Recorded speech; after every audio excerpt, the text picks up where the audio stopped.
The celebration is really the celebration of my profession as a teacher. We're gathered here in a classroom. This is a classroom. This is my university. In this university, first and foremost, I need to acknowledge people who have had the generosity of the spirit to accommodate me. My first chairman, George Saliba, who actually gave me a job in this university. My next chairman, Ted Riccardi, who saw to it that I actually have tenure. My very last chairman, Professor Kavaraj, who is sitting here, and our department has benefited from his leadership. My current chairman, who was on the panel. The celebration of this sort is really the celebration of a classroom, and is the celebration of a profession called the academic world that is very much an endangered species. We are extremely lucky, my sort of people, extremely lucky that we have a forum, that we have a voice, that we are protected. I cannot imagine any position on planet Earth that on the middle of this campus I can stand and tell the president of my university, go to hell, if I so wish, under certain circumstances, without ever appearing that I disrespect the office of that presidency. It is an extremely unique and privileged position.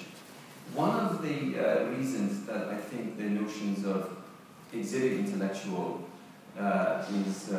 is flawed is that, or diaspora, is that it suddenly puts you in the same category with 7 million Palestinians who have been kicked out of their homeland, that they are in exile and I am in exile, or that 300 million migrant laborers around the globe in search of a job, that they are exiled and they are away from their home, and that I'm also away from home. So, if I could have some water, please. Thanks.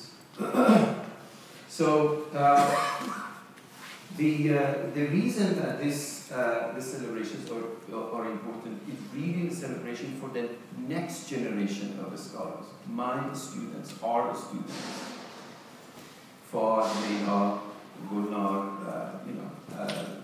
all of them, Neda, etc.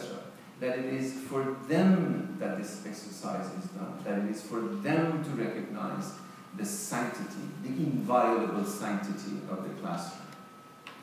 Whatever indiscretions that I have done in public space, I have always had, I confess to you, the extraordinary essay of Max Weber, not politics as a vocation, but in fact science as a vocation, Wissenschaft in mind, in which he categorically denounces academics who go out in the public. It is that paradox which informs my thinking, and is also that paradox that I think we need to keep in mind. What has enabled us to talk is visionary theorists of the academy, like our previous provost, Jonathan Cole, who enabled us. Those of you who have followed our career at Columbia, you know that our university and our sort of thinking have been severely under attack. But who protected us? Who made sure that our salaries are paid? Who made sure that our enemies are not successful in robbing us of our bi-weekly salaries, which is basically what we need to do. People like Jonathan Cole, it is imperative for us to know that names that perhaps don't mean anything to you, visionary theorists of the higher education. His book is just out on the American universities. There are those people that are crucial to remember. I would be remiss not to mention the name of my late colleague, friend, comrade Edward Said as in fact the visionary intellectual who made all of us possible. I have been telling friends that, in fact, in terms of the defense of a scholarship, as many mentioned, in fact, as Ali Mursakasi also mentioned, I began my academic graduate school in 1976, the year that I came to the United States. The first public statement that I wrote that had nothing to do with, book reviews and presentations in conferences, etc., was the obituary of Edward Said in 2003. Between 1976 and 2003, I was just like doing groundwork, doing ponds work underground. There's nothing on the ground in terms of public positions and so forth. And it is, the symbolic gesture of the obituary of Edward Said being the first thing which I come out, in which I become public, as it were, is in more than one sense significant. Now, it is impossible for me to do justice to this rich array of very generous reflections on my work. All the critical aspects that my colleagues have mentioned are perfectly legitimate and correct. All the kind words that they have said is out of the generosity of their spirits. Let me just pick up a number of issues that was raised without boring you too much. In terms of, in no particular order, in terms of substance of the issues that were raised. One is the question of representation. Aren't I representing Iran or Shiism or things of that sort? The question is absolutely not, and the reason that it is not, I have written extensively on, in fact, the nature of representation, that what we understand by the representation in Aristotelian context is complete mimesis. Complete mimesis in the sense that when Olivier goes to the stage, he is Hamlet. Complete mimesis. He will do everything to convince you that there is no trace of Olivier in him, everything is actually Hamlet. But that is not mimesis as we do it, for example, in Ta'ziyah performances, in which mimesis is always incomplete. There is a character who's playing Shambor, Imam Hussein sees his buddy in the audience, says, "Hi Hassan John Chituri, what's happening," etc. Comes in and out of the character.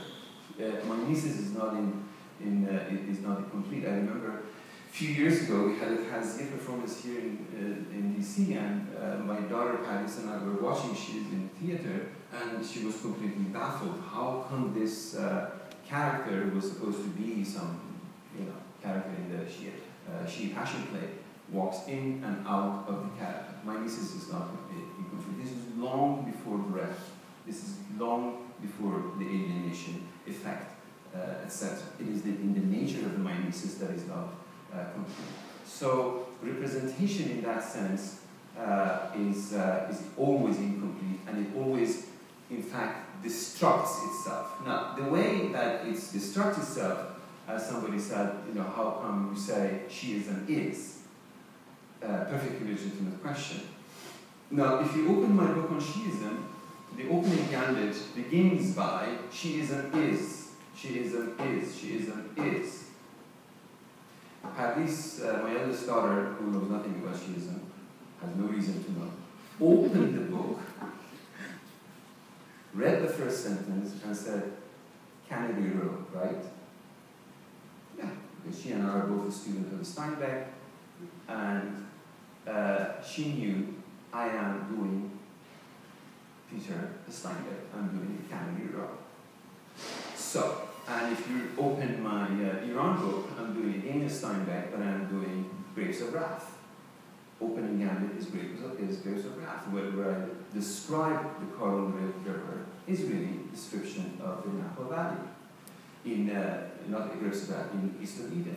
So there are literary tropes in the narrative that those who know literature immediately get it. Now, by literary trope, then I follow it that if you, for example, take the book on Shiism, is divided into 12 chapters, 12 Shiism, then every three chapters is about one issue. The first three chapters are about the doctrinal foundation. The next three chapters shifts narrative gear into historiography.